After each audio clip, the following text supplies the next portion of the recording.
Ngayong araw ay gagawa tayo ng gate para dun sa project natin. Ang ibang kagamitan natin dito na ginamit ay mula pa dun sa lumang gate natin na nasira. Dito ay gumamit tayo ng matitibay na materyales para magtagal naman. Tulad nito ay gumamit tayo ng angle bar na pinagdikit para maging square tube. Kasi nung nakaraan ay gumamit tayo ng square tube ngunit hindi nagtagal dahil kinalawa. Tayo na rin ang gumawa ng edges galing dun sa makapal na tubo. Akin lamang tinanggal ang semento na nasa loob ng tubo. Lalakihin kasi natin ang butas nitong tubo upang magkasya naman doon sa paglalagyan natin. Yan, para bumuka yung butas ng tubo ay pinupok-pok-pok natin. So naipasok na natin dito sa tubo, ibig sabihin ay pwede na yan. Kailangan na lang natin ay fill in yung space dun sa tubo na gikat natin kanina at pinalaki. So pumutol ako ng isa pang tubo para mailagay dito sa space at kailangan natin nag-i-weld. Medyo maliit ng konti kaya pumutol tayo ulit. Sakto na yung bakal na naputol natin ay kagad na tayong nag-welding para matakpan natin yung space ng tubo. Anim pala ang ginawa natin na hinges dahil tigta tatlo doon sa dalawang gate. Pagkaraan na makagawa tayo ng hinges ay sinimulan na natin ang pag-pour nitong ating gate. Dito natin unang ginawa sa may bandang tiles upang pantay ang ating gate. Pagkaraan na makuha na natin yung eskwela, kagad na natin nilipat at nilinis itong lugar dito. Hindi kasi pwedeng na doon tayo magpatuloy ng pag-welding dahil masisira natin yung tiles. Magaspang yung tiles natin kapag nagpatuloy tayo dahil sa yung init na tumatalsik galing sa welding ay pwede niyang madamage yung surface ng tiles. Nang matapos na natin yung isa ay sinunod na rin natin yung paris ng ating gate.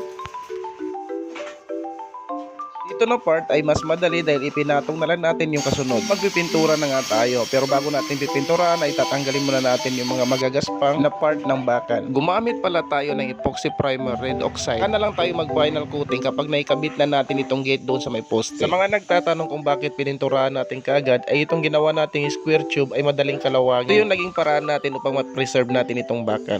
Yan, natapos na natin. So meron na po tayong gate, ikakabit na lang natin ito. At dahil sa kakabuhos pa lang natin dito sa isang poste ay isa lamang ang ating naikabit na gate. Dito na lang muna ipagpapatuloy natin ang paggawa nito sa susunod.